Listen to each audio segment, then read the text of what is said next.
ایران کی طرف آپ ہمیں لے کر جا رہے ہیں آج. بہت سارے ملک ہیں جن کا ذکر ضروری ہے اور ان ضروری ملکوں میں سے ایران جو ہے وہ بڑا اہم ملک ہے کیونکہ اس قدر رچ ہسٹری کلچر کے حساب سے بڑا جو ہے وہ رچ کے ملک, تو اس کے حوالے سے بات کرنا بڑا ضروری ہے. اب یہ جو ایران ہے اس کا لفظ کا مطلب ہے آریاؤں کی سرزمین, اور آج کا جو ایران ہے اس کا قدیم نام فارس تھا, جیسے ہم سب کو پتہ ہے. پرشین اس کو امپائر کہا جاتا تھا, اور یہ دنیا کی قدیم ترین تہذیبوں میں سے ایک ہے.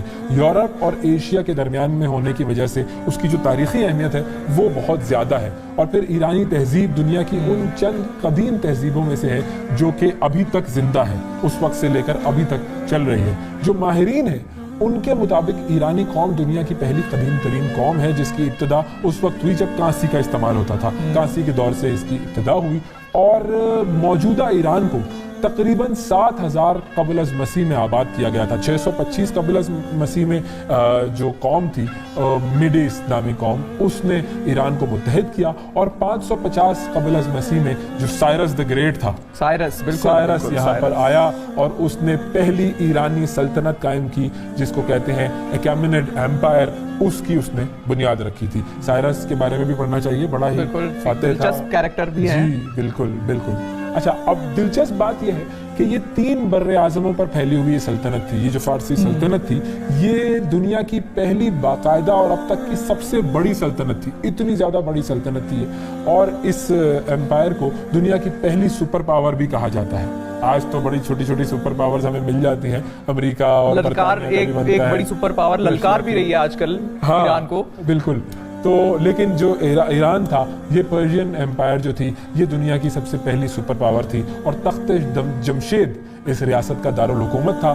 آتش پرستی اس ریاست کا مذہب تھا, اور آگ کی یہاں پر پوجا کی جاتی تھی. دارا سوم جو تھا وہ یہاں کا آخری حکمران تھا.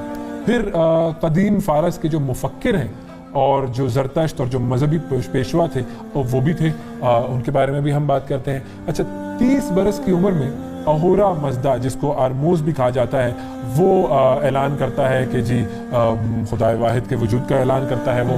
اور جو کوروش اعظم جو کہ سائرس ہے, جس کا اردو نام کوروش اعظم ہے, وہ زرتشت مذہب کو ملک میں رائج کر دیتا ہے. وہ کہتا ہے کہ اب یہ مذہب جس میں آگ کی پوجا کی جاتی ہے یہ اب یہاں کا آفیشل مذہب ہوگا. پھر اس کے بعد ہم بات کرتے ہیں ایران میں اسلام کی آمد ہوتی ہے.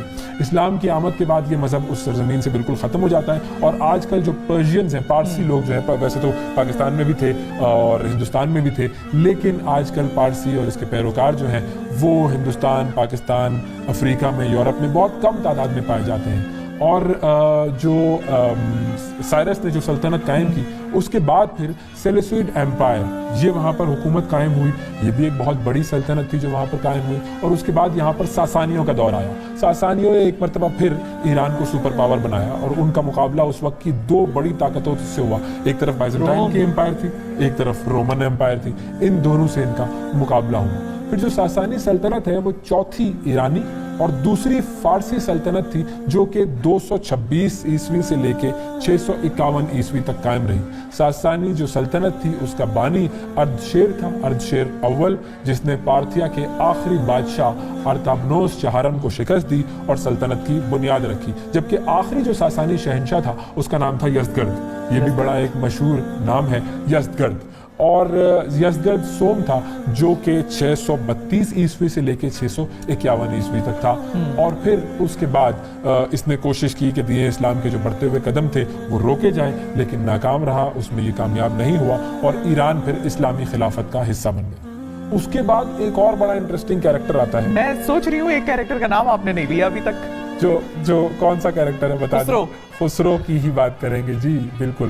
خسرو پرویز جو ہے وہ بھی ساسانی ہی شہنشاہ تھا, اور حضور اکرم صلی اللہ علیہ وآلہ وسلم نے خط لکھا تھا, اسے اسلام کی دعوت کی تھی, اور اس نے حضور پاک صلی اللہ علیہ وسلم کا یہ خط پھاڑ دیا تھا. اور پھر حضور صلی اللہ علیہ وآلہ وسلم نے اس وقت یہ کہا تھا کہ آج پرویز نے اپنی سلطنت کے ٹکڑے کر دیے. اور پھر جنگ قادسیہ ہوئی جس میں حضرت عمر فاروق رضی اللہ عنہ کے دور میں مسلمانوں نے, ان کے سپہ سالار اس وقت سعد بن ابی وقاص رضی اللہ عنہ تھے, اور ایران کا سردار رستم تھا, ان کے درمیان ایک بڑی زبردست جنگ ہوئی, اور پھر مسلمانوں کی فتح ہوئی, اور ساسانی شہنشاہیت جو تھی اس کا خاتمہ ہوا, اور یوں ایران اسلامی خلافت کا حصہ بن گیا.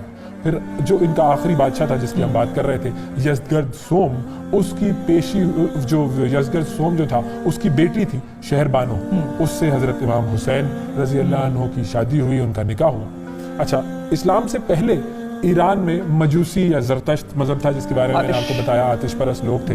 اب یہ لوگ آگ کی پوجا کرتے تھے اور ایران کے جو آتش کدے تھے وہاں پر آگ بجھتی نہیں تھی، جلدی رہتی تھی، جلتی رہتی تھی، بالکل۔ اور یہ ایک ایسی آگ کی ان کے لیے اتنی بابرکت سمجھتے تھے وہ اس آگ کو کہ اگر یہ بجھ جائے گی تو اس کا مطلب ہے کہ ہم پر کوئی بہت بڑی آفت